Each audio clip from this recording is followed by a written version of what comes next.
दर्शकों नमस्कार। आप सभी को अरुण भूमि डिजिटल पेज में स्वागत करता हूं। खासकर उन दर्शकों को जो हमेशा अरुण भूमि जो लाइव पेज को देखते हैं, आप सभी को मैं फिर से नमस्कार करना चाहता हूं। और जितने भी जो दर्शक हैं जो हमेशा जब भी अरुण भूमि जब लाइव आता है, जो देखता है, जो पसंद करता है, जो हमें हमेशा इनकरेजमेंट करता है, उन सभी को मैं बहुत बहुत धन्यवाद देना चाहता हूं। दोस्तों आपको पता होगा अभी कुछ 2 या 3 घंटा पहले हम लोगों ने एक लाइव वीडियो बनाया था जो किमिन से। लेकिन वो लाइव वीडियो जो थोड़ा किसी कारणवश मतलब लाइट के थोड़ा सा प्रॉब्लम के वजह से हम लोग मतलब लगा कि आप लोगों तक सही जो मैसेज है नहीं पहुंच पाया। और अभी हम कोशिश कर रहे हैं कि आप लोगों तक जो सही मैसेज जो है पहुंचे। और आप सभी को सबसे पहले बता दूं, जो अरुण भूमि जो टीम है अभी जो किमिन में पहुंचा हुआ है। और आप सभी को पता भी है कि किमिन जो है अरुणाचल प्रदेश का जो पापुम-पारे डिस्ट्रिक्ट के अंदर आता है। और ये किमिन जो है बहुत पुराना एक जगह माना जाता है। और आपको ये भी बता दूं, एक समय ये किमिन जो अभी जहाँ पे मैं बैठा हूँ, किमिन जो है, किमिन से जो इसी रोड से यानी असम से होते हुए जब देजू आता है, उसके बाद जो लखीमपुर मोड़ से जब हम लोग आता है, उस समय यहाँ से जो है अपर सुबनसिरी, लोअर सुबनसिरी, कुरुंग कुमे यानी जो अनडिवाइडेड जो 3 डिस्ट्रिक्ट यहाँ से गुजरता था। मतलब आज से 10 या 15 साल पहले।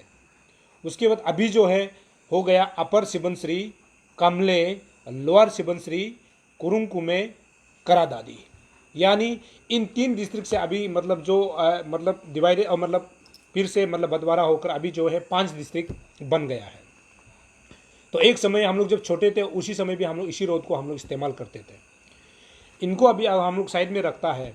फिर हम अभी ये बात करेंगे कि हमने हमारा टॉपिक में हमने लिखा है कि जो राजनाथ सिंह जी का जो विजिट है अरुणाचल प्रदेश, खास करके जो किमिन जो एरिया है जो असम और अरुणाचल का बाउंड्री।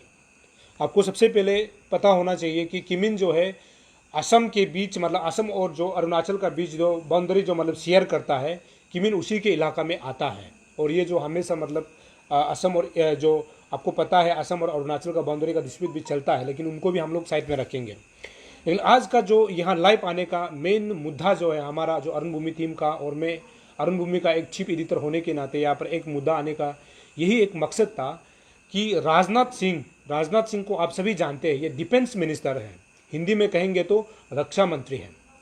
ये जो कल 11 बजे तकरीबन 11 और 12 के बीच यहाँ पर किमिन में हमारे साथ मौजूद होने वाले हैं। कल यानी लीलावरी जो हवाई अड्डा है उसमें वो तकरीबन 10:30 के करीब पहुंचेंगे। उसके बाद 11 और 12 के बीच में किमिन में, यानी किमिन जो है पापुम-पारे डिस्ट्रिक्ट के अंदर आता है, यहाँ वो हमारे साथ और सेना के साथ, उसके बाद BRO, उसके बाद जितने भी यहाँ पर अरुणाचल का जो पब्लिक है, सभी अरुणाचल के तो नहीं कहूँगा, ये जो किमिन का जो जगह है इसका जो पब्लिक के साथ में वो कल मौजूद रहेंगे। और आपको बता दूँ, राजनाथ सिंह जो कि रक्षा मंत्री है उसका आने का एक ही उद्देश्य है ये कि किमिन और जो पोटिन जो रोड है उसको उद्घाटन करना है।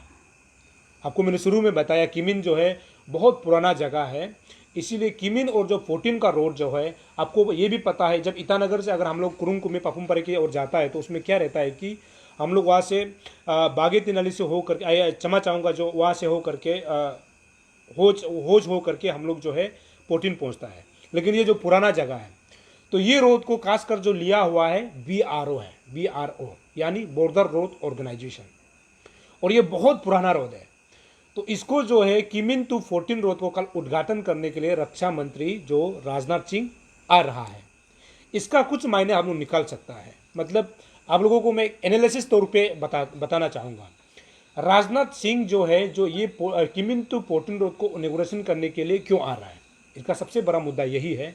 और सबसे बड़ा आपको मैं बताना ये चाहूँगा कि BRO मतलब ये होता है कि जो बॉर्डर रोड ऑर्गेनाइजेशन जो बनाता है, मतलब बॉर्डर एरिया का जो रोड को निर्माण करता है उसको BRO बोलता है।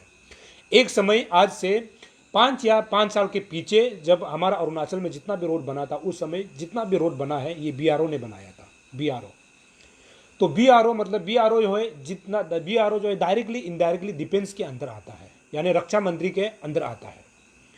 तो ये रोड का कंडीशन को जानने के लिए प्लस ये रोड किस तरह का बनाया गया इसको जानने के लिए कल रक्षा मंत्री खुद यहाँ पर आ रहा है। उसका जो है उद्घाटन के लिए वो खुद यहाँ पर हमारे साथ मौजूद होंगे। तो दर्शकों आपको मैं बता दूं कि बी आर ओ एक संगठन है, ऐसा एक ऑर्गेनाइजेशन है जो मतलब सेना के लिए जो रोड बनाता है, खासकर सेना के लिए रोड बनाता है, जो बॉर्डर होता है। और जितना भी बी.आर.ओ का जो ऑफिसर्स होता है ना, ये भी मतलब रक्षा मंत्री या डिफेंस मिनिस्ट्री से मतलब वो लोग को या डायरेक्टली इनडायरेक्टली दिया जाता है। तो आपको तब समझ में आ जाएगा ना कि बी.आर.ओ क्यों इंपॉर्टेंट है। हमको समझना पड़ेगा बी.आर.ओ इंपॉर्टेंट क्यों है, खास करके अरुणाचल जैसी जगह में। और आपको ये भी पता है ना कि अरुणाचल जैसी जगह में हमेशा, जैसे कि अरुणाचल का सिर्फ मैं नहीं बोलूँगा, अगर हिंदुस्तान की जब बात करते हैं, जो हिमालयन जो हमारा रीजन का जब बात करता है, तो लद्दाख जैसी जगह में चाइना हमको हमेशा मतलब धमकाता है। उसके बाद लद्दाख हो गया, उसके बाद ये हो गया कि हमारा जब तवांग जैसे सेक्टर में हमको धमकाता है। उसका बाद अब यूपी ले लीजिए, उधर लद्दाख सेक्टर हो गया, होगा तो सिक्किम भी सेक्टर में हमको धमकाता है। तो उसमें बी.आर.ओ का इंपॉर्टेंट रोल क्या है आपको ये भी पता है। अभी तक अरुणाचल सरकार ने चाइना जैसे बॉर्डर जो शेयर करता है, यानी तिब्बतन के साथ जो बॉर्डर हम लोग शेयर करता है, उस तक जो है रोड का कंडीशन सही ढंग से पहुंचाया नहीं गया है। मैं आपको एक एग्जांपल के तौर पे बता सकता हूं। अरुण भूमि टीम आज से ठीक 5 या 6 महीना पहले हम लोग अंजाव डिस्ट्रिक्ट गया था। अंजाव डिस्ट्रिक्ट में हम लोग 15 अगस्त के दिन गया था। 15 अगस्त के दिन जब हम लोग प्लेग होस्टिंग करता है, उस समय हम लोग अंजाव डिस्ट्रिक्ट जा करके चकला गांव यानी तपला गांव से भी दूर चकला गांव में हम लोगों ने जो भारत का जो तिरंगा है उसको हम लोगों ने फहराया था। मैं क्षमा चाहता हूं, जो अंजाव डिस्ट्रिक्ट के चकला गांव हो गया, चकला गांव से 5 या 6 किलोमीटर दूरी पर तपला गांव है, उसमें हम लोगों ने भारत का झंडा को फहराया था। और उसमें हमको देखने को ये मिला कि रोड कंडीशन इतना खराब है, उसमें हमारा सेना कैसे जा सकता है, ये आप सोच के देखिए। ये सिर्फ अंजाव जैसे डिस्ट्रिक्ट का केवल समस्या नहीं है, ये अरुणाचल का हर कोने, आप यूँ समझे कि तवांग जैसे सेक्टर को छोड़ करके बाकी सब में ऐसे ही प्रॉब्लम है। और अभी आपको बता दूं कि बी.आर.ओ ने तक्सिंग जैसे जगह में भी, इतना मुसीबत जगह में भी रोड को पहुंचाया है, क्योंकि उनका टास्क रहता है, उनका ये टास्क रहता है कि हमको जिस भी तरीका से अपना सेना को जाने के लिए, यानी सही रोड को मतलब सेना इस्तेमाल कर सके, ऐसे रोड बी.आर.ओ ही बना सकता है। वो रोड इसीलिए बनाता है, बी.आर.ओ रोड इसीलिए सुंदर से बनाता है, इसलिए मतलब टिकाऊ बनाता है, इसलिए क्वालिटी बनाता है, क्योंकि हमारा सेना जो है, सैनिक जो है बॉर्डर तक पहुंच सके, अपना साज सामान, अपना जो टैंक वगैरह जितना भी जो आर्म्स होता है उसको ले जाके बॉर्डर तक पहुंचा सके। अभी आपको बता दूं, जब तक सेना जो है अगर बॉर्डर तक ऐसे सही नहीं पहुंचेगा तो आप कैसे उम्मीद करेंगे कि हम अरुणाचल के लोग सुरक्षित है, क्योंकि आपका रोड कंडीशन बहुत खराब है। इसका एग्जाम्पल आपको मैंने दिया है कि अंजाव जैसी जगह में अभी हमारा रोड जो है चाइना बॉर्डर तक नहीं पहुंच पाया, लेकिन चाइना अरुणाचल के अंदर यानी भारत सीमा रेखा के अंदर ठीक 4 किलोमीटर दूरी तक अपना रेलवे लाइन भी बिछा चुका है।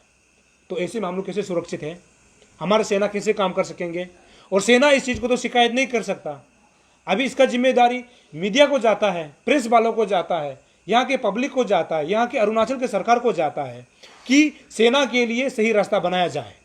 और आप सभी को, अरुण भूमि दर्शक को, यह भी पता है आज से ठीक 1 साल पहले कुरुंग कुमे करादादी के बीच से भी एक आईटीबीपी जवान ने एक वीडियो बनाया था, जिसमें उन्होंने आईटीबीपी जवान ये बोलता है कि हम लोग बॉर्डर की ओर जा रहे हैं, लेकिन क्षमा चाहूँगा सीआरपीएफ के जवान ने ये बोला था कि हम अभी चाइना बॉर्डर जा रहे हैं, लेकिन हमारा रोड कंडीशन बहुत ख़राब है। और ये बोलते हैं कि हमको कम से कम चाइना का सामान को बहिष्कार करना चाहिए, क्योंकि हम लोग बहुत तकलीफ में हैं। और रोड का डायरेक्टली इनडायरेक्टली नहीं बताया, क्योंकि वो एक सेना है, क्योंकि सेना को कल को कोई प्रॉब्लम होता है तो उसको एक्शन लिया जा सकता है, इसीलिए इनडायरेक्टली उन्होंने रोड कंडीशन को बताया। उसके बाद हम लोगों ने अरुण भूमि चैनल ने आज से ठीक 10-15 दिन पहले भी हम लोगों ने मैं यूँ कहूँगा 20 दिन पहले भी हम लोगों ने वीडियो फुटेज डाला था, जो कि करादादी जैसे डिस्ट्रिक्ट में जो है सेना के जवान अपना गाड़ी को ठेल रहा है, पस रहा है वहाँ में। इसका जिम्मेदार कौन है? सरकार है इसका जिम्मेदार, या फिर जो काम कर रहा है पाम मालिक जो है जिम्मेदार है? दर्शकों, इसको कहने का मेरा एक ही मकसद ये है कि अगर हमारा रोड को अगर बनाने के लिए अगर हम लोग प्रॉफिट नहीं देखता है, तो हमारा रोड को बनाने के लिए बी.आर.ओ जैसे जो एजेंसी को सौंपा जाना चाहिए, क्योंकि बी.आर.ओ एजेंसी ऐसा है। क्योंकि मैं आपको एग्जांपल तौर के मैं बताता हूँ, जब हम लोग कुरुंग कुमे पालिन की ओर जाता है, तो आप अगर 73 जानता है यानी जोराम को जानता है, तो वहाँ से लेकर के जो तालो का जो मतलब तालो पहुँचने से पहले तालो पार करके भी जो वहाँ में पिस्ताना तक पहुँचता है, वो जो है बीआरओ ने बनाया है। इतना खूबसूरत रास्ता बनाया है। उनका काम करने का ढंग इतना स्लो ज़रूर है, लेकिन वो काम ऐसे बनाता है कि क्वालिटी में कोई डिपेंड मतलब कोई कंप्रोमाइज़ नहीं होता है। और आप जो है ब्लैक टॉपिंग का जो लेवल भी उसका जो है मजबूती मतलब इतना इतना ऊंचा बनाता है। लेकिन आजकल वीडियो इतना देखने को मिलता है, इतना देखने को मिलता है कि हमारा यहाँ पर जो ब्लैक टॉपिंग भी किया जाता है तो उसको हाथ से उखड़ लिया जाता है। इसका जिम्मेदार कौन है? इसका जिम्मेदार सरकार को लेना होगा, या फिर जो टेंडर जिन्होंने काम किया लेना होगा, या फिर जो डिपार्टमेंट जिसका इम्प्लीमेंटिंग जो एजेंसी है, या फिर पीडब्ल्यूडी हो या फिर आरडब्ल्यूडी हो, जो भी हो उनको लेना होगा। और मीडिया वालों का यही एक जिम्मेदारी होना चाहिए कि जो सच को लोगों तक पहुंचाए। सच को लोगों तक जब तक नहीं पहुंचाएगा तो हम कभी उम्मीद नहीं कर सकते कि हिंदुस्तान जैसी जगह में है करप्शन जो है कम होगा, घोटाला कम होगा, भ्रष्टाचार कम होगा। हम उम्मीद नहीं कर सकते। इसीलिए मीडिया वालों को ये बोला जाता है कि डेमोक्रेसी का जो है पोर्ट पिलर कहा जाता है, यानी लोकतंत्र का चौथा स्तंभ मीडिया को इसीलिए कहा जाता है। इसीलिए मीडिया वालों को अपना कलम उठाना चाहिए और अपना आवाज़ को बुलंद करना चाहिए, और जो सही है सही बोलना चाहिए, जो गलत है बोलना चाहिए। अगर आप अखबार में भी लिखते हो तो आप जब कलम उठाते हो तो उस समय सोचना चाहिए कि जो सही है तो सही लिखना चाहिए, जो गलत है तो गलत लिखना चाहिए।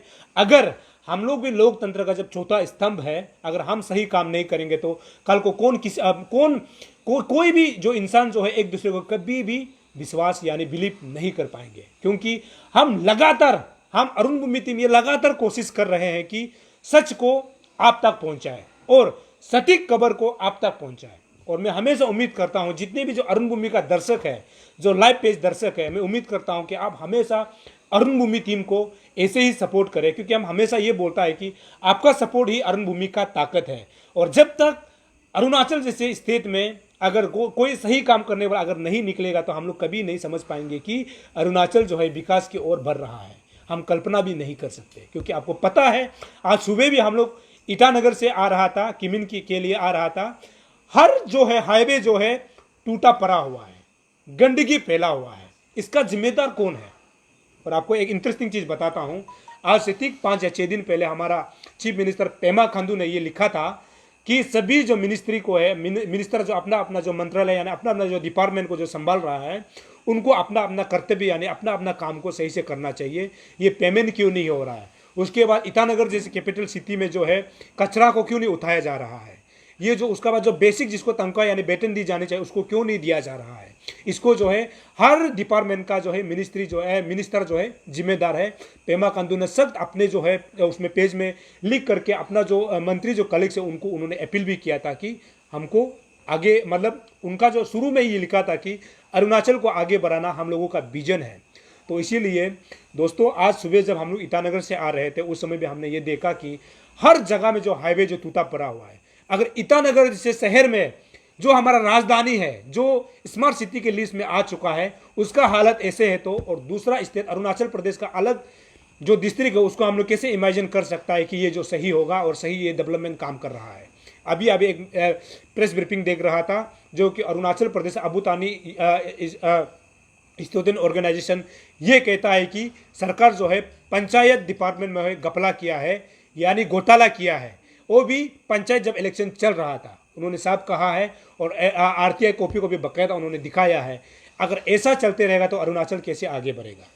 ये सभी दर्शक से अपील है। उसके बाद हमारे जो मीडिया पैटर्निटी है, मीडिया जो जितने भी प्रेस क्लब है उसका प्रेस जो पैटर्निटी है, उसके बाद जितना भी जो मीडिया हाउसेस है उनसे भी रिक्वेस्ट है अगर हम लोग जब तक सही काम नहीं करेगा तो कोई भी पब्लिक कोई भी जनता जो है कभी एक दूसरे को भरोसा नहीं करेगा, यहाँ तक कि वो सरकार को भी भरोसा नहीं करेगा। उनका भरोसा केवल और केवल मीडिया पर है, प्रेस पैटर्निटी पर है कि वो लोग सही काम को कर दिखाएगा और वो है सरकार का जो सही काम को सही दिखाएगा और गलत काम को गलत दिखाएगा। अगर सरकार सही काम करता है तो हम भी पीछे नहीं आतेंगे, अगर सरकार सही काम करता है तो हम भी दिखाएंगे कि हाँ सरकार सही काम कर रहा है। अब सवाल ये है ना, सवाल यही है। तो इसीलिए मैं आप सभी से रिक्वेस्ट करता हूं कि जितने भी मीडिया पैटर्निटी भी आपको भी यही काम करना है, क्योंकि मीडिया का एक ही यही मकसद है कि जो सच को लोगों तक पहुंचाना, जनता के लिए आवाज़ बन सके। तो इनको हम लोग अभी साइड में रखता है। तो जो चाइना, अभी सबसे बड़ा सवाल ये है राजनाथ सिंह जो है कल यहाँ पर किमिन में पधारने वाला है यानी पहुँचने वाला है। और पूरा हमको जो है मिल चुका है। उसके बाद हम लोगों ने जो मतलब डिफेंस मिनिस्ट्री से जो हम लोगों को करना है, हम लोगों ने अपना तरफ से किया हुआ है। अगर हम कल कोशिश करेंगे कि राजनाथ सिंह का जितना भी जो भाषण होता है आप लोगों को लाइव पहुंचाने का, लाइव दिखाने का हम कोशिश करेंगे। और ये सच ये है, अभी राजनाथ सिंह जो है जब अरुणाचल प्रदेश आता है तो, या फिर कोई पीएम यानी प्राइम मिनिस्टर भी आता है, या फिर कोई होम मिनिस्टर भी यानी सेंटर का आता है, तो एक हमेशा किसी को प्रॉब्लम होता है, तो वो है चाइना, वो है चीन। अभी देखना ये है कि राजनाथ सिंह जो कि डिफेंस मिनिस्टर है कल अरुणाचल प्रदेश आ रहा है, तो अभी इसको लेके चीन का प्रतिक्रिया क्या होता है ये देखना है। और हम सभी को हमेशा भरोसा करना है कि हम एक हिंदुस्तानी है। अगर हमारा जो है हिंदुस्तान का अगर कोई भी डिफेंस मिनिस्टर अगर अरुणाचल प्रदेश आता है तो इसमें किसी को कोई संदेह नहीं होना चाहिए। और किसी को भारत सरकार का किसी भी अगर जो अलग सरकार, जैसे कि भारत का जो पड़ोसी जो कंट्री है, किसी को कोई आपत्ति नहीं होना चाहिए, क्योंकि अरुणाचल प्रदेश जो है भारत का अभिन्न अंग है, था और हमेशा रहेगा, इसमें कोई दोहराई नहीं है। अगर कल को राजनाथ सिंह कल आकर भी अगर चले भी जाता है, तो अगर चाइना प्रतिक्रिया करता है तो ये गलत बात होगी। और हम कोशिश करेंगे कि ऐसे खबर को निंदा करना, क्योंकि राजनाथ सिंह जो है भारत का डिफेंस यानी रक्षा मंत्री है, और अरुणाचल प्रदेश जो है भारत का अभिन्न अंग है, था और हमेशा रहेगा। इसको हम सभी को कोई इसमें दोहराई नहीं होना चाहिए। और हमारे लिए यानी अरुण भूमि चैनल के लिए हमेशा ये रहा है कि देश सबसे ऊपर, देश सबसे ऊपर है, देश के बाद हम अगला काम करेंगे, लेकिन हमारे लिए सबसे पहले देश नंबर 1 है। हम देश के लिए काम करने के लिए कभी भी पीछे नहीं हटेंगे। ये हमारा हमेशा अरुण भूमि का टीम का जो हमेशा ये मकसद रहा है और हमारा उद्देश्य यही है। और आप लोगों ने देखा भी था लास्ट टाइम जब हम लोग यहाँ से तवांग की ओर जब हम लोग गया था, आपको ये भी पता है कि हम लोगों ने उसमें जब जेमितांग में एक न्यूज़ चैनल जो है गलत न्यूज़ दिया था, उसको भी हम लोगों ने सही करने के लिए हम लोग जेमितांग भी पहुंचे थे। वहाँ से हम लोगों ने रिपोर्टिंग भी किया था और वहाँ के लोगों को भी हमने बात किया था। ये उसके बाद आपको बता दूं, अभी मैंने BRO, उसके बाद अभी का जो प्राइवेट जो काम करता है, जैसे कि NHIDCL का मैं एक उदाहरण के तौर पर लूँगा। अभी ये बोलता है कि NHIDCL जो है भारत सरकार का एक एजेंसी है, जो मतलब अरुणाचल प्रदेश में जितना हाईवे बनता है उसको देखने के लिए यहाँ रखा हुआ है। ये भारत सरकार का ये भी जो ऑफिसर होता है, ये भी डिफेंस के तरफ से ही आता है। डिफेंस से मतलब उसको मतलब जब प्रमोशन दिया जाता है उसको यहाँ पर भेजता है। ये एक बात। दूसरा, ये सब काम को देखने के लिए जो हाईवे जो काम को देखने के लिए हमारे यहाँ में हाईवे अथॉरिटी है, अरुणाचल प्रदेश सरकार का हाईवे अथॉरिटी, जो कि PWD के अंदर आता है। PWD के अंदर आता है, उसका चीफ भी होता है जो हाईवे का हर काम को देखता है। अभी सवाल ये है, आप सभी को पता है अरुण भूमि टीम जो है हमेशा कुरुम कुमे करादादी जो हाईवे है पैकेज 3 से लेकर के 9 तक का हम लोगों ने हमेशा कवरेज करने की कोशिश की है। अब सवाल यहाँ ये है, NHIDCL यहाँ क्या काम कर रहा है, ये बड़ा सवाल एक। दूसरा, जो अरुणाचल प्रदेश का जो हाईवे अथॉरिटी जो कि PWD ने लिया है, वो क्या कर रहा है, क्या वो सो रहा है? हम लोग हमेशा अरुण भूमि टीम ये न्यूज़ बना रहा है कि हाईवे काम जो है गलत चल रहा है, उसमें क्वालिटी पे कंप्रोमाइज़ किया जा रहा है, काम सही नहीं चल रहा है। तो हाईवे अथॉरिटी कहाँ से हो जाता है, वो आके उस जगह में जाके कोई इंस्पेक्शन नहीं करता है। ये बड़ा सवाल है। और NHIDCL का सवाल ये है कि आपका ऑफिसर जो है ईटानगर जैसे जगह में, पालिन जैसे जगह में, संग्राम जैसे जगह में, कोलोरिंग जैसे जगह में बड़ा बड़ा मकान जो है ऑफिस लेके रखा हुआ है और भारत सरकार का पैसा उसमें जा रहा है, लेकिन आपका काम दिखाई नहीं देता है। अब क्या कर रहा है, ये बड़ा सवाल है। जो यहाँ पर अरुणाचल प्रदेश में जो भी NHIDCL जो एजेंसी जो काम कर रहा है उस पर डायरेक्ट सवाल है मेरा, हमारा यानी अरुण भूमि टीम का डायरेक्ट सवाल है, वो क्या काम कर रहा है। क्योंकि हमने लास्ट टाइम में हमेशा दिखाया है कि हाईवे को यहाँ पर गलत काम किया जा रहा है। हाईवे का हम इसीलिए बात करते हैं क्योंकि कल को अगर चाइना के साथ अगर हमारा लड़ाई हो गया तो हमारा सेना कैसे बॉर्डर पहुंच पाएगा, ये बड़ा सवाल है। इसको आपको समझना ही पड़ेगा। जब तक आप इसको नहीं समझेंगे तो हमारा एक न्यूज़ चैनल होना हम भी बेकार है और एक हिंदुस्तानी होना हम सब का बेकार है। और जो लोग काम कर रहा है इसका जिम्मेदारी उनको लेना पड़ेगा और सरकार को भी लेना पड़ेगा, यानी भारत सरकार और साथ ही साथ हमारा अरुणाचल सरकार को लेना पड़ेगा। रोड कंडीशन इतना खराब क्यों है, सेना इतना तकलीफ से क्यों जाता है। कल को चाइना के साथ हुआ तो हमारा सेना कैसे अपना सामान को कैसे बॉर्डर तक पहुंचा पाएंगे, ये बड़ा सवाल है। तो दर्शकों, अभी हम कोशिश करेंगे कि इसको हम लोग अंतिम की ओर ले जाने के लिए, लेकिन हमारा यही मकसद है कि कल जो है हम लोग इसीलिए यहाँ पहुंचे थे क्योंकि कल राजनाथ सिंह आ रहा है।